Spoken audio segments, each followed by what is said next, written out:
আসসালামু আলাইকুম রাহমাতুল্লাহ। সুপ্রিয় সপ্তম শ্রেণীর শিক্ষার্থীবৃন্দ, আজকে তোমাদের তথ্য ও যোগাযোগ প্রযুক্তি বই অধ্যায় 2 কম্পিউটার সংশ্লিষ্ট যন্ত্রপাতি পৃষ্ঠা 36-এর নমুনা প্রশ্নের উত্তর সম্পর্কে আলোচনা করব। প্রিয় শিক্ষার্থী, চলো শুরু করা যাক।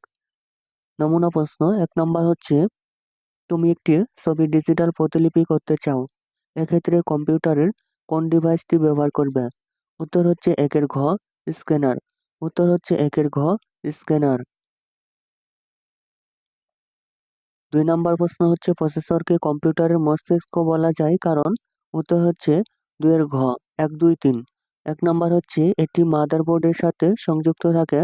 2 নম্বর হচ্ছে প্রসেসর কম্পিউটারের সকল কাজের নির্দেশনা দেয়। 3 নম্বর হচ্ছে এর মাধ্যমে তথ্যের প্রক্রিয়াকরণ সম্পন্ন হয়।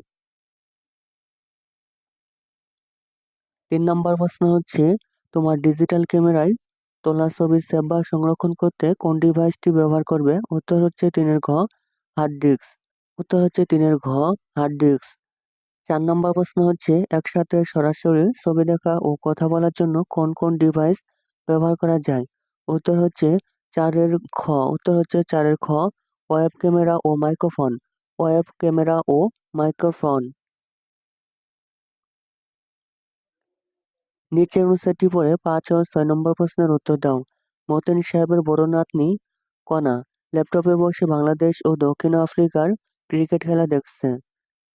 এ দেখে মতিন সাহেব তার নাতনিকে বললেন, তুই ল্যাপটপে স্যাটেলাইট সংযোগ দিয়েছিস। কণা খেলাটি রেকর্ড করে রাখলো। 5 নম্বর প্রশ্ন হচ্ছে, কণা খেলা দেখতে পারে? উত্তর হচ্ছে 5-এর ক, 1, 2। 1 নম্বর হচ্ছে ইন্টারনেট ব্যবহার করে। 2 নম্বর হচ্ছে ল্যাপটপে টিভি কার্ড সংযোগ করে। 6 নম্বর প্রশ্ন হচ্ছে, খেলাটি রেকর্ড করার সবচেয়ে সুবিধাজনক ডিভাইস কোনটি? উত্তর হচ্ছে 6-এর ক, হার্ড ড্রাইভ। উত্তর হচ্ছে 6-এর ক, হার্ড ড্রাইভ। 7 নম্বর প্রশ্ন হচ্ছে, 6 নং প্রশ্নের উত্তরটি পছন্দ করার কারণ ব্যাখ্যা করো। ব্যাখ্যা করার কারণ হচ্ছে, মতিন সাহেবের নাতনি খেলাটি ল্যাপটপে দেখছে।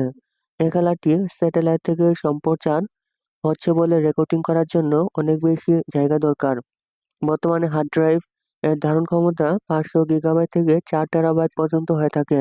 তাই 6 নং প্রশ্নের উত্তরটি হার্ড ড্রাইভ হওয়া যুক্তিযুক্ত।